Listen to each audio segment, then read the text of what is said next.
Help me to reach 2,000 subscribers. The moment the balloons burst above my head, showering pink and gold over the crowd, something inside me snapped. It was not the sound of celebration that broke me.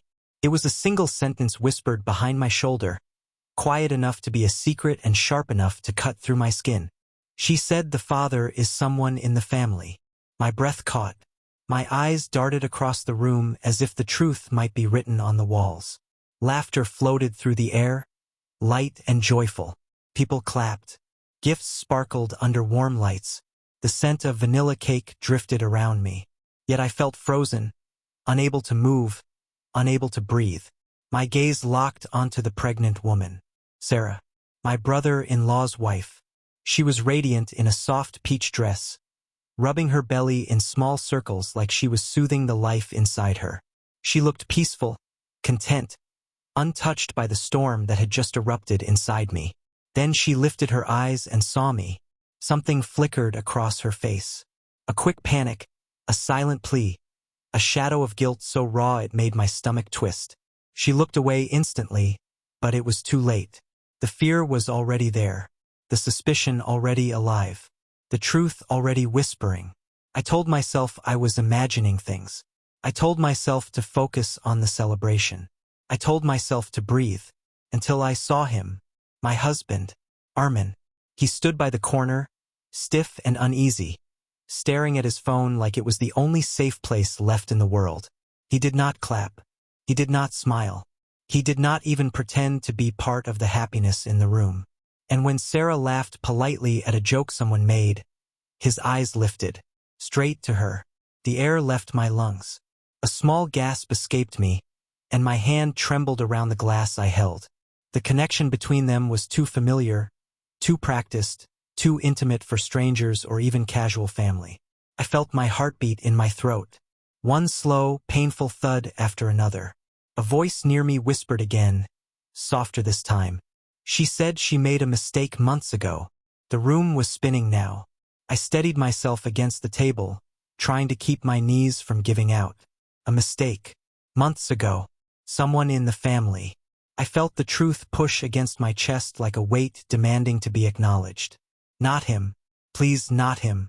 But when Sarah's mother called everyone to gather for advice for the parents-to-be, Armin finally shifted his gaze. He looked at me and flinched. That was when I knew. Without anyone saying it. Without proof.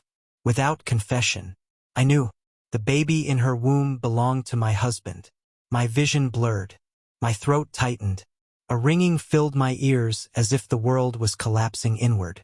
I forced myself to stand, forced myself to breathe, forced myself not to scream. Armin reached me quickly, placing a hand on my arm that felt like fire against my skin. "We need to talk," he whispered. "Outside." He did not wait for my answer. He simply guided me out of the hall and into the empty corridor.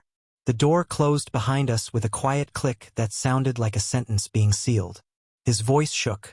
"Listen to me, please. I am begging you." I stared at him, unable to speak, unable to think, unable to do anything except wait for him to tell me something that could break me even more. "It happened once," he said. "We were stupid. We should have stopped. I thought it was over." "Over?" My voice cracked. "Armin, she is pregnant." He looked down, shame flooding his face. "I did not know. She came to me later. She said she wanted to keep her family. She asked me not to say anything. I agreed because she was terrified. And because I was a coward." The word hung between us like condemned air. "You let me stand in that room," I whispered. "You let me smile with her, hug her, celebrate her. When you knew there was a chance the child was yours?" He closed his eyes. "I wanted to protect you." "No," I said softly. "You wanted to protect yourself." The silence that followed felt heavy, like it could crush both of us. Then the door opened. Sarah stepped out. Her hands trembled over her belly and tears soaked her lashes. "I cannot lie anymore," she whispered. "He deserves the truth. You both do." Armin panicked. "Please, do not do this. Not here." She ignored him. She looked at me instead. Her voice wavered. "I am sorry. I did not mean for any of this. I was lonely. He was kind.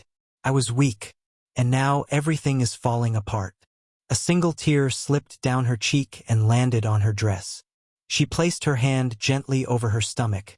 Not in pride this time, but in grief. I will tell him, she said. He deserves honesty.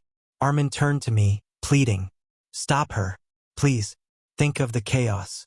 Think of the families. I stepped back. For once in my life, I did not protect anyone. Not him. Not her. Not the illusion of peace we all pretended to live in. My voice came out steady. The truth is already here. Let it finish what it started. Sarah gave a small, broken nod and walked back toward the celebration. I watched her go, my heart breaking yet strangely lighter. The silence around us deepened until it felt alive.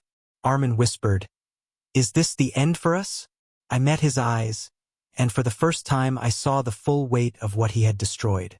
"Yes," I said, my voice soft but certain. "This is the end." My tears finally fell, warm and unstoppable. But beneath the heartbreak, something else glowed quietly. Strength, clarity, freedom. The truth had shattered my world, but it also showed me a path I had been afraid to see.